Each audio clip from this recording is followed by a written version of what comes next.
Welcome to my YouTube channel study point channel में आपका स्वागत है। और आज हम पढ़ने वाले हैं रासायनिक विज्ञान के जो 12th क्लास के बच्चे हैं उन लोगों के लिए बहुत मोस्ट इंपोर्टेंट क्वेश्चन जो बार बार एग्जाम में पूछे जाते हैं। उन्हीं क्वेश्चनों को लेंगे, आप आंसर कर लेना, इनसे बाहर कुछ नहीं आएगा। कि आप इन्हीं पढ़कर जाओगे तो आप अच्छे से मार्क्स प्राप्त कर सकते हो।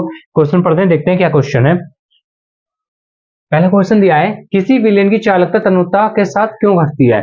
इस क्वेश्चन को आप करके जाइए, इंपॉर्टेंट है। किसी विलेन की चालकता तन्यता के साथ क्यों घटती है।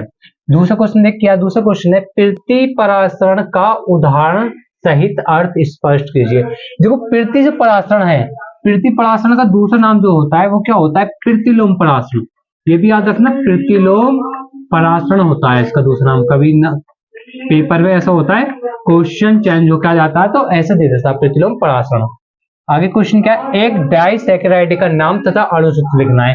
इस वाले क्वेश्चन का तो बहुत इंपॉर्टेंट क्वेश्चन है। एक डाइसैकेराइड का नाम लिखना है और उसका अणुसूत्र लिखना है। बस 2 लाइन का उत्तर है, आपका आंसर सही हो जाएगा। नेक्स्ट क्वेश्चन देखते हैं, क्या है, NiCN का होल फ्लोराइड इन 2 रेनाइन। इसमें Na पर संकरण को समझाना है। आपको व्याख्या करनी है कि Na पे संकरण कितने हैं। जो हमारा Na है ये निकला है, CN का होल फ्लोराइड और इसके ऊपर 2 रेनाइन है, इसके Na पे संकरण को समझाना है। अब तो आपको व्याख्या करनी है, थोड़े 1-2 पेज की कर देनी है तो आपका क्वेश्चन बहुत सही हो जाएगा। नेक्स्ट क्वेश्चन देखते हैं, प्रथम कोटि की अभिक्रिया के लिए अर्धायुकाल का सूत्र लिख लीजिए। प्रथम कोटि जो अर्ध अभिक्रिया और अर्धायुकाल होती है, अर्ध अभिक्रिया होती है, उसका बस अणुसूत्र लिखना है। क्या अणुसूत्र होता है, अणुसूत्र होता है आपका T½ = 0.693 अपॉन K। ये हमारे पास इस अर्धायुकाल का सूत्र होता है। नेक्स्ट देखते हैं, K4FeCN का होल 6 साइज।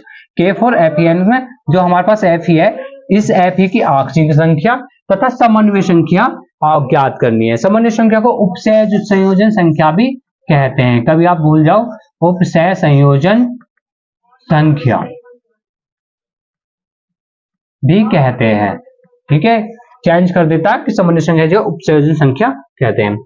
NO से G4 मतलब होता है गैस, NO गैस से O3 गैस तक की अभिक्रिया को लिखिए। बस एक लाइन की इक्वेशन है वो आप लिख दीजिए तो आप क्वेश्चन सही हो जाएगा। नेक्स्ट क्वेश्चन क्या है, उपसय संयोजन संख्या को उदाहरण द्वारा समझाइए। बहुत ही मोस्ट इंपोर्टेंट सवाल है, बार बार एग्जाम में पूछा गया है, पिछले साल भी कई बार पूछा गया कई शर्टों में। तो अभी मैंने बताया था, उपसय संख्या को समन्वय संख्या कहते हैं। उपसय संयोजन संख्या को समन्वय संख्या कहते हैं। अगर नेक्स्ट क्वेश्चन देखिए, कोलराउस का नियम क्या है, इसका एक अनुप्रयोग उदाहरण सहित लिखिए। कोलराउस एक वैज्ञानिक थे, इन्होंने एक नियम दिया था तनुता ज्ञात करने के लिए, तो उसका एक उदाहरण सहित आपको अनुप्रयोग सहित उदाहरण सहित स्पष्ट करना है। कोलराउस का नियम लिखना है। नेक्स्ट क्वेश्चन 10वां क्वेश्चन है, कीटोन फैलिंग विलयन। कीटोन जो होता है फैलिंग विलयन टॉलन अभिकर्मक को अपचायित नहीं करते। टॉलन अभिकर्मक AgTO को अपचायित नहीं करते, जबकि फ्रक्टोज समूह होते हुए भी कर देता है। फ्रक्टोज समूह होते हुए भी कर देता है, क्यों, इसकी आपको व्याख्या करनी है। और 11वां क्वेश्चन देखिए, जल के शोधन में फिटकरी का प्रयोग क्यों करते हैं। आप सभी जानते हो जल के शोधन में हम फिटकरी का प्रयोग क्यों करते हैं। प्रयोग इसलिए करते हैं क्योंकि वो जल हमारे पास शुद्ध हो जाए। नेक्स्ट क्वेश्चन देखते हैं, सिल्वर नाइट्रेट के घोल में या विलयन, देखो यहाँ चेंज करता है, सिल्वर नाइट्रेट के घोल में या विलयन में कॉपर की छड़ डुबाने पर या लोहे की छड़ डुबाने पर घोल का रंग नीला हो जाता है, क्यों, उदाहरण से व्याख्या कर देनी है आपको। नेक्स्ट क्वेश्चन देखिए 13वां, H2O एक द्रव है, जल जो है द्रव है, जबकि H2 एक गैस है, क्यों, इसको आपको समझाना, व्याख्या करके समझाना है आपको। क्वेश्चन नंबर नेक्स्ट देखिए 14, परासरण दाब को परिभाषित कीजिए। परासरण दाब को परिभाषित कीजिए और आप कैसे प्रदर्शित करेंगे कि परासरण दाब, जो परासरण दाब है वो एक अणु संख्या गुणधर्म है। आपको ये क्वेश्चन जो यहाँ से मेन इंपॉर्टेंट है ज्यादातर, परासरण दाब एक अणु संख्या गुणधर्म है। आपको विकल्प में पूछा जाता है कि परासरण दाब के एक अणु संख्या गुणधर्म है या नहीं, यस और नो में जवाब देना होता है। आपको सत्य है या कोई नहीं, ऐसे क्वेश्चन पूछे जाते हैं, इसलिए आपको ये इंपॉर्टेंट है, कर लेना आप, बहुत आसान है। आगे हम नेक्स्ट क्वेश्चन देखते हैं। हम न्यूमेरिकलों की एक साथ न्यूमेरिकल एक साथ रखेंगे और स्मॉल क्वेश्चन एक साथ रखेंगे। पूरी वीडियो में हम सारी केमिस्ट्री को खत्म कर देंगे, ज्यादा देर की वीडियो नहीं रहेगी। आप इन क्वेश्चन करके जाओगे तो आपके बहुत अच्छे मार्क्स आ सकते हैं और क्लियर आप हो सकते हो 12th क्लास में। नेक्स्ट क्वेश्चन देखते हैं। नेक्स्ट क्वेश्चन देखिए, NiCl4 की 2 रेनाइन अंशुचुंबकीय है, जबकि NiCO का होल फ्लोराइड प्रतिचुंबकीय है, यद्यपि दोनों चतुष्फलकीय है। आपको इसकी व्याख्या करनी है। ठीक है, पॉलीपेप्टाइड्स क्या क्या है या का उदाहरण, पॉलीपेप्टाइड को उदाहरण सहित व्याख्या समझाओ। नेक्स्ट क्वेश्चन देखिए, फ्रक्टोज की संरचना सूत्र, फ्रक्टोज ग्लूकोज और फ्रक्टोज का सूत्र सेम होता है, वही बात पूछी गई है। फ्रक्टोज की संरचना सूत्र लिखिए, यह ग्लूकोज की संरचना से किस प्रकार भिन्न है, अलग कैसे होती है, लेकिन सूत्र एक साथ होता है, लेकिन संरचना इसकी अलग होती है, क्यों होती है, यह समझाना है आपको। डी ग्लूकोज तथा डी फ्रक्टोज की संरचना में अंतर स्पष्ट कीजिए, यही बात है, वही क्वेश्चन सेम सेम यही क्वेश्चन है, इन दोनों का मतलब क्वेश्चन का मतलब एक है, डी ग्लूकोज तथा डी फ्रक्टोज की संरचना में अंतर समझाना है आपको। क्या अंतर है, हैलोजन प्रबल ऑक्सीकारक क्यों होते हैं, व्याख्या करो या कारण सहित स्पष्ट करो, कारण सहित स्पष्ट करो। नेक्स्ट क्वेश्चन देखिए, द्विदंतुर, एक दंतुर भी होता है, द्विदंतुर भी होता है, विभवदंतुर भी होता है।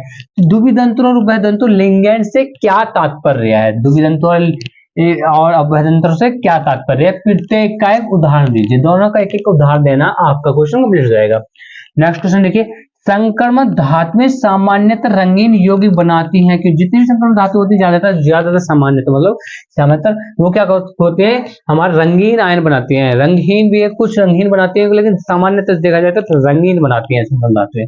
क्या होते हैं संक्रमण धातु, संक्रमण डी ब्लॉक के तत्वों को संक्रमण तत्व कहते हैं, राइट, और या पी ब्लॉक और एस ब्लॉक के बीच रखे गए तत्वों को या मध्य रखे गए तत्वों को हम संक्रमण तत्व कहते हैं या धातुएं कहते हैं।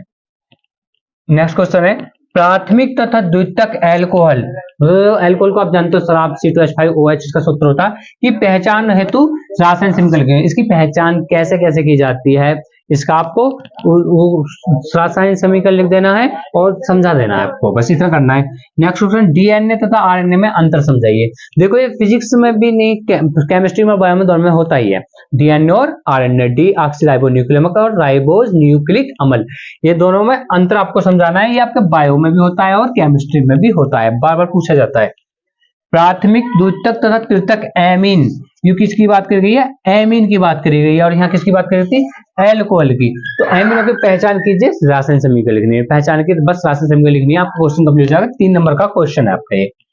नेक्स्ट क्वेश्चन है 25वां, नैन्सन समीकरण तथा रासायनिक सेलों में इसका एक अनुप्रयोग, नैन्सन समीकरण बतानी है, पहले आपको नैन्सन समीकरण बतानी है तथा इसका रासायनिक सेल में क्या अनुप्रयोग होता है, नैन्सन समीकरण आपको ये बताना है। ईएमएफ ज्ञात करने के लिए इसका प्रयोग होता है, मैं आपको बता देता हूँ, नैन्सन समीकरण जो होती है हमारे पास ईएमएफ ज्ञात करने के लिए प्रयोग की जाती है। अभी और क्वेश्चन देखते हैं, अभी हमारे आपके न्यूमेरिकल का क्वेश्चन देखते हैं, न्यूमेरिकल एक साथ कर लेते हैं हम, तो यही क्वेश्चन करोगे तो आपके बहुत अच्छे मार्क्स आ सकते हैं। हमारे इस प्यार को बढ़ाइए और इस प्यार की तरफ साथ हमारे साथ रहिए, और आपको इस प्रकार की वीडियो हर एक आप चाहते हो तो कमेंट कीजिए, हम हर विषय की आपको मोस्ट इंपॉर्टेंट जो होते हैं, मोस्ट इंपॉर्टेंट जो क्वेश्चन होते हैं उनको आपको प्रोवाइड करवाते रहेंगे, आगे बढ़ते रहिए, देखते रहिए। तो नेक्स्ट देखते हैं, नेक्स्ट क्या है, नेक्स्ट है निम्नलिखित पर टिप्पणी लिखिए। टिप्पणी, जितनी भी टिप्पणी मैंने सारी टिप्पणी लिखी है, जो भी टिप्पणी बहुत ज्यादा मोस्ट इंपॉर्टेंट है, बार बार एग्जाम पूछ जाती है, वही टिप्पणियों का समावेश है। आप इन टिप्पणियों करके जाओगे तो आपको मैं 100% कह रहा हूँ कि कोई टिप्पणी आएगी वो करके आओगे और अच्छे से अच्छे मार्क्स प्राप्त हो। टिप्पणी की खास बात होती है कि टिप्पणी में ना आप जो हमारे पास क्रिया होती है, रासायनिक अभिक्रिया, रासायनिक समीकरण जो होती है उसको जरूर लिखना, उसी से आपको पूर्ण रूप से नंबर मिल जाते हैं। देखिए टिप्पणी क्या है, पहली टिप्पणी देखते हैं, क्या, प्रोटीन की द्वितीयक संरचना। देखो टिप्पणी पूछ जाती है, कभी क्वेश्चन पूछ जाता है, प्रोटीन की द्वितीयक संरचना के बारे में लिखिए या टिप्पणी लिखिए। मोनोसैकेराइड, मोनोसैकेराइड, आगे प्रोटीन का विकृतीकरण, ये बहुत इंपॉर्टेंट है, प्रोटीन का विकृतीकरण हो गया, प्रोटीन का उपयोग हो गया, प्रोटीन की द्वितीयक संरचना हो गई, ये आपके बहुत ही मोस्ट इंपॉर्टेंट टिप्पणी है, इन्हें आप करके जाइए। ज्यूपिटर आयन पर टिप्पणी। नेक्स्ट है वुर्ट्ज फिटिंग अभिक्रिया, एक वुर्ट्ज फिटिंग अभिक्रिया होती है, फिटिंग अभिक्रिया होती है, दोनों ही अलग अलग होती हैं और दोनों की अलग पूछ ज्यादा से ज्यादा वुर्ट्ज फिटिंग अभिक्रिया बहुत ज्यादा बार पूछी जाती है। ग्रिग्नार्ड अभिकर्मक के उपयोग, जो ग्रिग्नार्ड होता है वो अभिकर्मक जो होता है हमारा ग्रिग्नार्ड, उसके क्या क्या उपयोग होते हैं, कहाँ उसका यूज किया जाता है, उसके बारे में आपको लिखना है। लिखने का मतलब एक क्वेश्चन में दे सकता है, टिप्पणी में दे सकता है, दोनों में पूछा जाता है। कॉल्बे अभिक्रिया, एक कॉल्बे अभिक्रिया होती है, कॉल्बे विद्युत अपघटन अभिक्रिया होती है, दोनों ही अलग अलग होती है, लेकिन कॉल्बे अभिक्रिया बहुत बार पूछी गई है। राइमर टीमन अभिक्रिया, राइमर टीमन अभिक्रिया, राइमर टीमन। नेक्स्ट है विलियमसन संश्लेषण, ये बहुत ज्यादा मोस्ट इंपोर्टेंट है, दोनों टिप्पणी, राइमर टीमन अभिक्रिया और विलियमसन संश्लेषण। एक नेक्स्ट है हमारे पास कैनिजारो अभिक्रिया। कैनिजारो अभिक्रिया ये भी एक हमारे पास अभिक्रिया होती है जिसके बारे में एग्जाम यूपी बोर्ड में बार बार पूछा जाता है, तो वही है, कर लीजिए, बहुत अच्छी है। एक होती है सैंडमायर अभिक्रिया। सैंडमायर अभिक्रिया भी इंपॉर्टेंट है अपनी अपनी तरफ से। किडविन किडविन भी किडविन पर संक्षिप्त टिप्पणी, किडविन पर संक्षिप्त हमारे पास बायो का क्वेश्चन होता है, केमिस्ट्री का क्वेश्चन होता है, दोनों ही हम कर सकते हैं। पिक्रिक अम्ल, पिक्रिक अम्ल, पिक्रिक अम्ल का दूसरा नाम क्या होता है? 2,4,6 डाइनाइट्रोफिनॉल। तो पिक्रिक अम्ल पर टिप्पणी पूछे तो आप बता सकते हो, बना सकते हो। कलेजन अभिक्रिया, कलेजन अभिक्रिया, कलेजन अभिक्रिया, आप कलेजन अभिक्रिया को ज्यादा खास इंपॉर्टेंट नहीं है, वैसे इंपॉर्टेंट है, आप कर सकते हैं कि यूपी बोर्ड में देखिए आपको 7 सेट मिलते हैं, 7 सेट में से हर जिले का सेट अलग अलग होता है, तो उनमें कौन से टॉपिक कहाँ से दे दी जाए, तो अलग अलग टिप्पणी आती है, यही सब है, लेकिन कौन सी आपको मिल जाए ये तो पता नहीं है, लेकिन आपको सभी करके जानी है ताकि आप कोई भी टिप्पणी छोड़कर ना सकते हो, आप अच्छे से मार्क्स गेन कर सको। रोजेन मुंड अभिक्रिया, रोजेन मुंड अभिक्रिया, रोजेन मुंड अभिक्रिया एसिटिलीकरण, एसिटिलीकरण 10th में भी आती है और 12th में भी आती है, दोनों में बहुत मोस्ट इंपॉर्टेंट है। एल्डोल संघनन, ये सबसे ज्यादा इंपॉर्टेंट है, एल्डोल संघनन। देखो इंपॉर्टेंट देख लिए, एल्डोल संघनन किडविन हो गई, विलियमसन सल्फेट हो गई, हमारा राइमाटीमर हो गई, हमारी कॉल्बे हो गई, प्रोटीन का विकृतीकरण हो गई, वोल्टाज हो गई, प्रोटीन का हो गई, और वीक नेक्स्ट है हमारे पास वीक कार्बोक्सिलिक अम्ल अभिक्रिया, ये भी हमारे बहुत इंपॉर्टेंट है। एक ग्रेबल थैलिमाइड संश्लेषण पर टिप्पणी पूछता है, ग्रेबल थैलिमाइड संश्लेषण पर टिप्पणी, ये वैसे बहुत हार्ड होती है टिप्पणी, मतलब याद करने में और समझने में बहुत बच्चों को तकलीफ होती है, लेकिन ये बहुत इंपॉर्टेंट होती है, बार बार पूछी जाती है।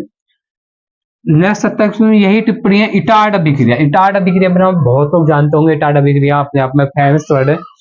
आगे कॉल्बे विद्युत अपघटन, में कॉल्बे अभिक्रिया अलग होती है, कॉल्बे विद्युत अपघटन अभिक्रिया अलग होती है। प्रोटीन के उपयोग, प्रोटीन के उपयोग क्या क्या क्या होते हैं, तो आप सभी लोग जानते हैं, नॉर्मल सी बात है, प्रोटीन के लिए हमारे शरीर के लिए बहुत ही आवश्यक होते हैं, तो प्रोटीन के लिए आप बहुत ही आसान तरीके से लिख सकते हो।